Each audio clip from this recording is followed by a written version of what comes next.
계절이 바뀌면 낡은 옷을 벗고 새 옷을 입듯 우주의 질서 또한 거대한 전환을 맞이하고 있습니다.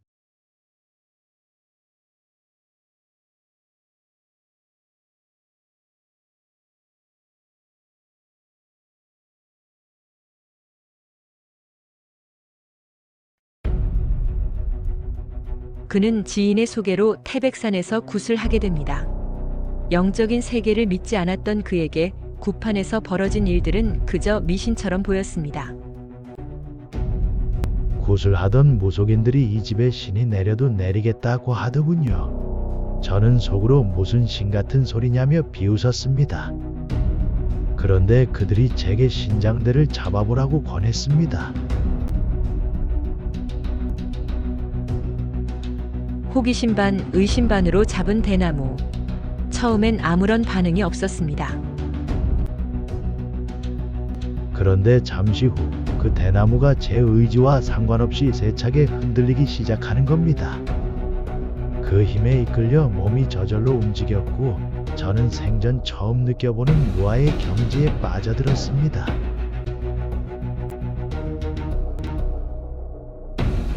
이 박 3일간의 굿이 끝나고 그는 이끌리듯 태백산 천재단에 올랐습니다. 그곳에서 그는 이유 모를 눈물을 쏟아냈습니다. 무속인들은 그에게 신이 오셨다고 말했습니다. 한 평범한 사업가의 추락은 사실 더 큰 세상으로 나아가기 위한 영혼의 비상이었습니다. 육신의 눈이 아닌 영혼의 눈으로 세상을 보게 된 그는 사회에서의 삶을 완전히 접고 진정한 구도자의 길을 걷기 시작합니다. 당신의 삶에도 알 수 없는 고통과 시련이 있습니까? 어쩌면 그것은 또 다른 세상의 문을 두드리는 신호일지도 모릅니다.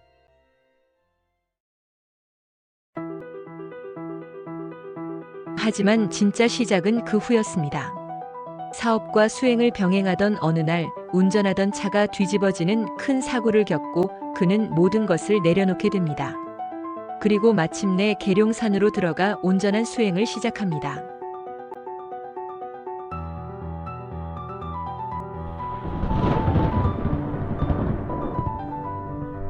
20일 기도를 시작한 지 일주일쯤 되었을 때였어요. 깊은 몰입 속에서 갑자기 머릿속에 쾅 하고 천둥치는 소리가 울렸습니다. 무언가 터질 듯 했지만 끝내 터지지는 않았습니다. 그리고 또 일주일 뒤 같은 현상이 반복됐지만 역시나 불발이었죠. 정말 아쉬웠습니다. 포기하지 않고 기도를 이어가던 37일째 되던 날, 세 번째 천둥 소리가 그의 머릿속을 강타했습니다. 마침내 그날 꽝 하는 굉음과 함께 막혀있던 모든 것이 터져나갔습니다. 세상의 모든 존재, 삼라만상의 영체들과 대화가 시작된 것입니다.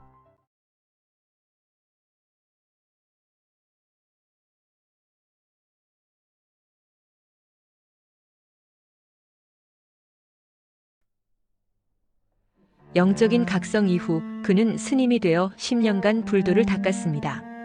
하지만 시간이 흐를수록 몸은 이유 없이 아파왔고 더 이상 수행을 이어갈 수 없는 지경에 이르렀습니다. 그는 하늘과 부처님께 물었습니다. 스님의 길을 가려 해도 도저히 갈 수가 없으니 제 길은 어디에 있습니까? 그렇게 묻고 또 물었습니다. 그리고 마침내 깨달았습니다. 나는 스님의 사주가 아니었던 겁니다. 맞지 않는 옷을 입고 10년간 허망한 춤을 추고 있었구나. 그런 생각이 들더군요. 그는 세상의 인정을 받으면 다시 입겠다는 약속과 함께 승복을 벗었습니다. 그리고 자신만의 길, 신의 공부를 본격적으로 시작합니다. 하지만 그 길에서 그는 모든 수행자들이 두려워하는 거대한 장벽, 은산철벽을 마주하게 됩니다. 수행 중에 눈만 감으면 거대한 쇠문이 눈앞을 가로막는 것처럼 꽉 막혀버리는 상태를 말합니다. 숨막히게 답답하죠. 저걸 뚫어야 하는데 방법을 모르니 노심초사할 수밖에요. 그는 이 벽을 넘기 위해 계룡산 중턱의 배바위로 향했습니다. 그곳에서 물 한 그릇만 떠놓고 스승도 없이 홀로 20일간 오직 수련에만 몰두했습니다.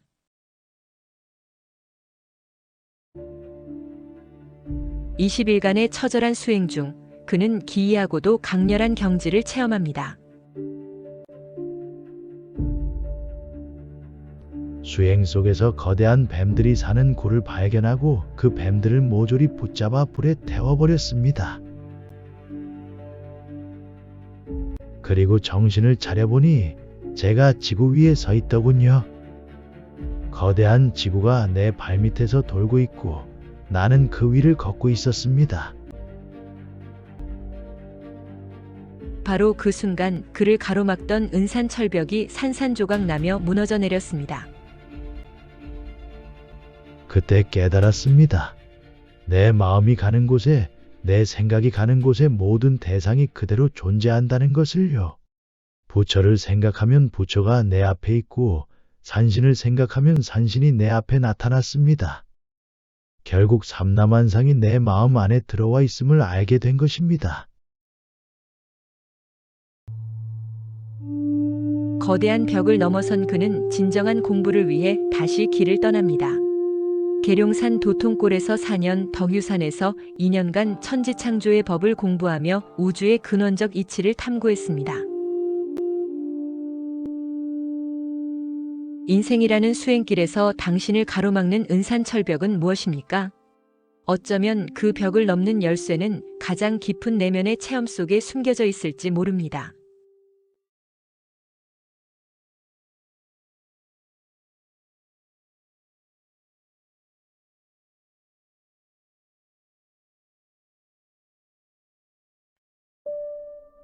마음이 아프면 몸이 아프고 몸이 아프면 마음도 함께 병이 듭니다. 우리는 마음을 다스려야 한다고 늘 말하지만 정작 그 마음의 정체에 대해서는 잘 알지 못합니다. 마음을 고치려면 마음이 어떻게 만들어졌는지부터 알아야 합니다.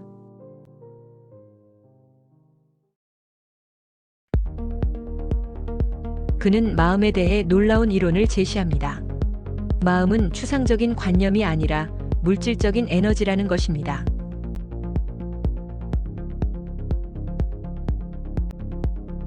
마음은 360가지의 미세한 원소가 뭉치고 뭉쳐 핵융합 반응처럼 에너지가 된 것입니다. 수행자들이 가끔 본다는 빛이 바로 이 마음의 에너지체입니다. 이 에너지의 순도가 높을수록 마음은 건강하고 순도가 낮으면 온갖 잡념에 시달리게 됩니다.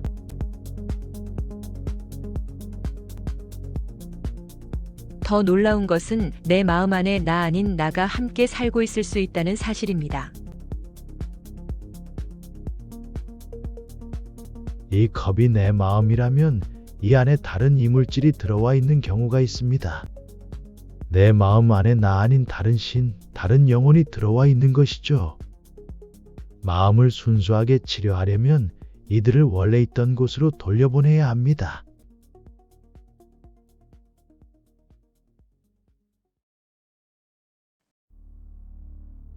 이야기는 더욱 깊어집니다.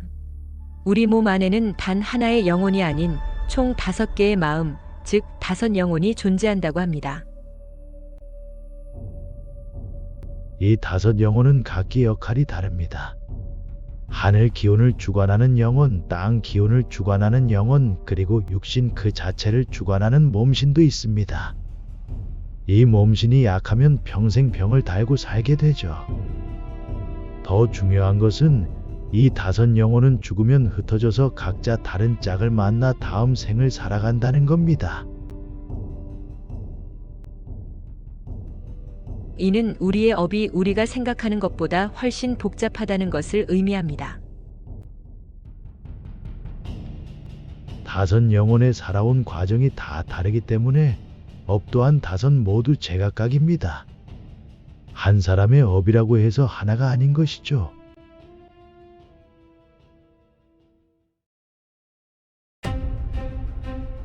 그렇다면 업은 어디서 오는 걸까요? 업의 세계는 상상을 초월할 만큼 광범위합니다.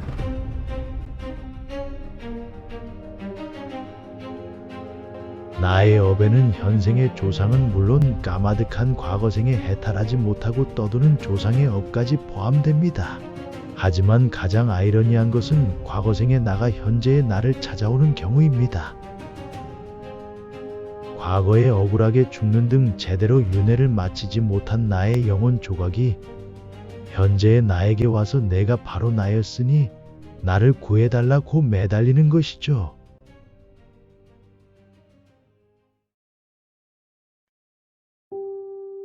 소크라테스의 명언 너 자신을 알라는 여기서 더욱 깊은 의미를 갖습니다. 내가 하늘로부터 어떤 사명을 받고 태어났는지, 전생에 얼마나 덕을 쌓았는지, 내 분수는 어디까지인지를 아는 것. 그것이 바로 인생의 과욕을 막고 진정한 행복을 찾는 길입니다.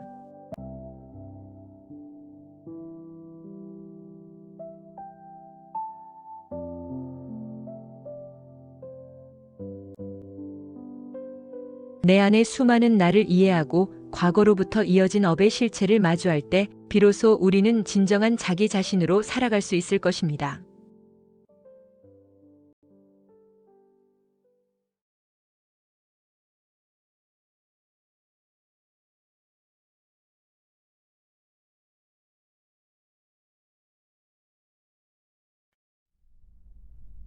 계절이 바뀌면 낡은 옷을 벗고 새 옷을 입듯 우주의 질서 또한 거대한 전환을 맞이하고 있습니다.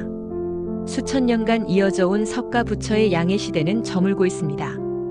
이제 하늘이 땅으로 내려와 신과 인간이 함께 호흡하는 새로운 시대, 미륵의 음의 시대가 열렸습니다. 낡은 시대의 법으로는 더 이상 나아갈 수 없는 지금, 우리는 새로운 생존의 길을 찾아야만 합니다.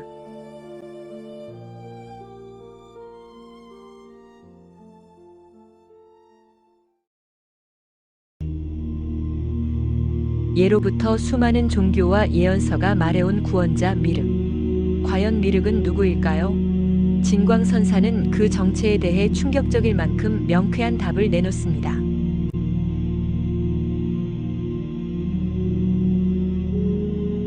미륵은 조상이요, 조상은 미륵이니라. 미륵 사상의 핵심은 바로 조상 사상입니다. 계룡산의 좌정한 옥황미륵 상제님은 지구 전체를 관장하는 우리의 시조 할아버지와 같습니다.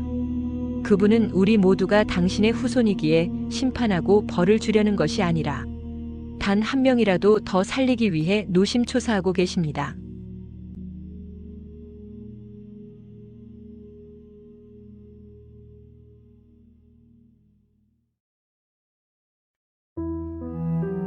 그렇다면 우리는 어떻게 조상을 통해 하늘의 힘과 연결될 수 있을까요? 그 방법은 신성한 그림 미륵도에 담겨 있습니다.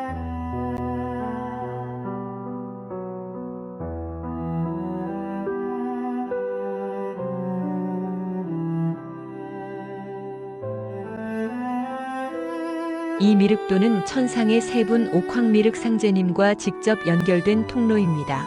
그림 속에 보이는 세 개의 봉우리는 바로 그 세 분의 상제님을 상징합니다.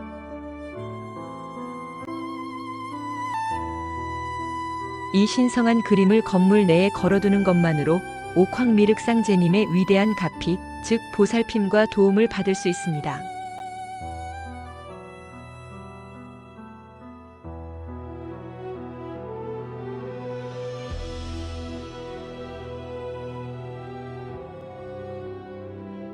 옥황미륵 상제님께서는 직접 말씀하셨습니다.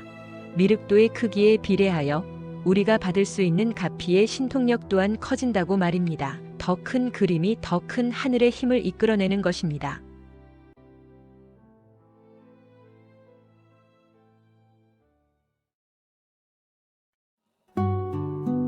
하지만 이 미륵도는 단순한 그림이 아닙니다.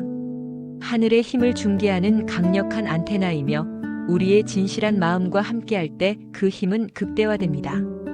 그림을 모시는 것과 더불어 가장 중요한 것은 우리의 마음가짐입니다. 특별히 무언가를 할 필요는 없고 그냥 인정만 해주면 됩니다.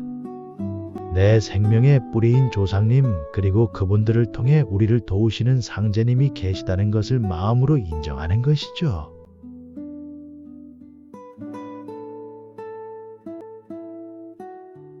이렇게 삶이 곧 기도가 되고 생활이 곧 도가 되는 시대가 바로 미륵의 시대입니다.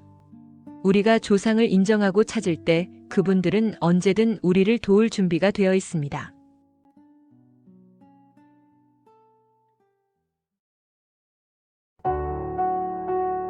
뿌리 없는 나무는 살 수 없습니다.